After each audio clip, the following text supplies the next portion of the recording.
Баршаңызға сәлем, менің каналыма қош келдіңіздер. Бүгін біз сіздермен осындай ерекше майға қуырылатын ерекше вкуснятина жасаймыз.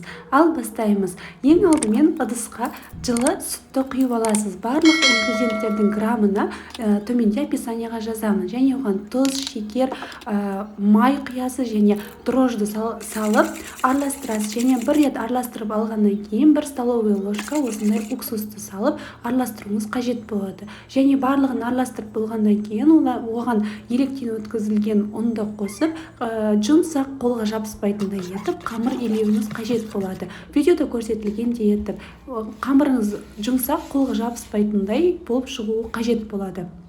Дәл осылай қамырды илеп болғаннан кейін оны домалақ етіп ыдысқа салып бетіні полиэтиленовый пакетпен жапсаңыз болады, немесе пакетпен жауған дұрыс, пакетпен жауып 1 сағатқа қойып қойыңыз. Міне 1 сағат өткеннен кейін осындай қамырымыз 2 есеге үлкейіп, әдемі болып шығады.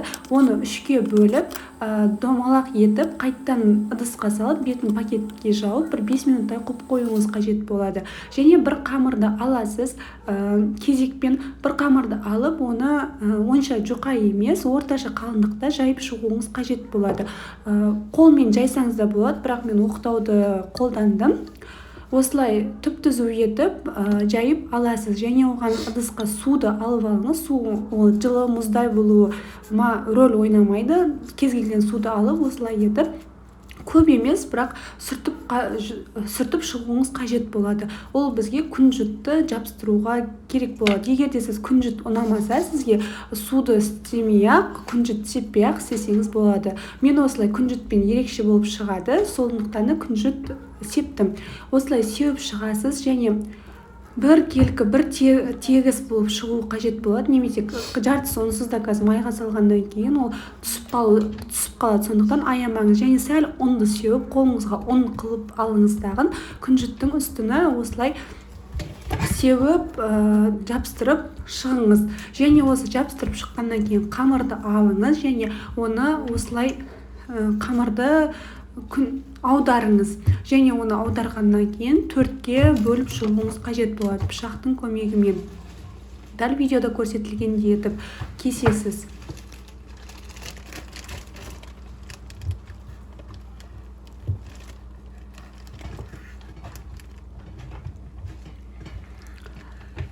Егер де сізге ішіне начинка шоколад істегіңіз келсе, шоколад істеңіз. Мен варенканы қолданғанмын, сұйық варенканы.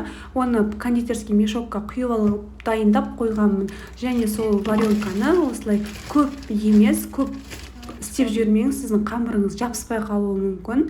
Осылай варенканы салып шығасыз екі жағына. Және оны бір-біріне біріктірген кезде оны қатты басып біріктіріңіз, немесе қазір майға салған кезіңізде ол ішіндегісі шығып кетуі мүмкін болып табылады. Дәл видеода көрсетілген әрекеттерді жасауыңыз қажет.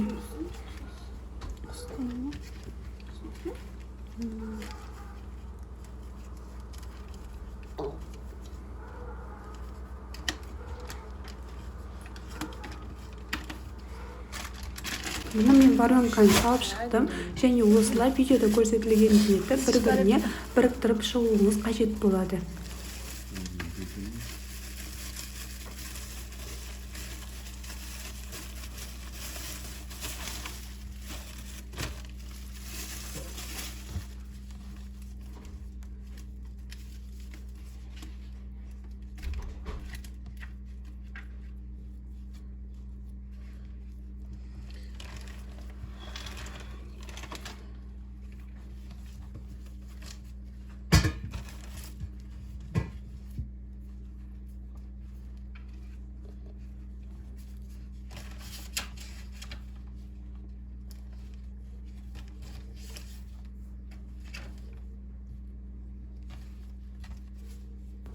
Міне осылай әдемі болып шықты. Енді алдын ала қыздырылған майға барлық осы косинкаларыңызды салып, қуырып аласыз. Қуырып алғаннан кейін оның дәмі өте ерекше, воздушный болып шығады.